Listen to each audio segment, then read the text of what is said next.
Why can't you carve your wood? Why does it crack as soon as you start? Why does the carving knife always seem to work against you? Well, I know why. It's because you're not familiar with it. You don't understand the temperament of wood. So how do you tame this little piece of wood? Imagine the trunk of a tree. If you magnify the fibers, they're like a bundle of tightly packed straws. These straws originally transported water, but after drying and dehydration, they become the hard material you hold in your hand. Basswood, whether wet or dry, breaks into fragments easily. That's scary.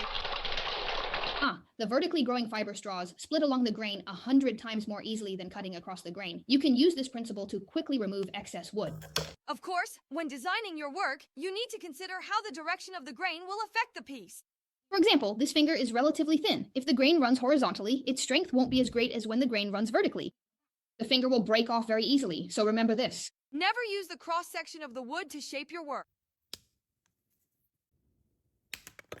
So how can you carve smoothly and evenly? Just remember this 4-character secret. Cut across the grain. If we magnify the process of each cut, the blade acts like a thin wedge slicing into the fiber vessels. If we insert the blade into the vessel from top to bottom, part of the vessel will be cut open by the sharp blade, while the other part, due to its own strength and lack of cutting force, will split along the direction of the wood grain.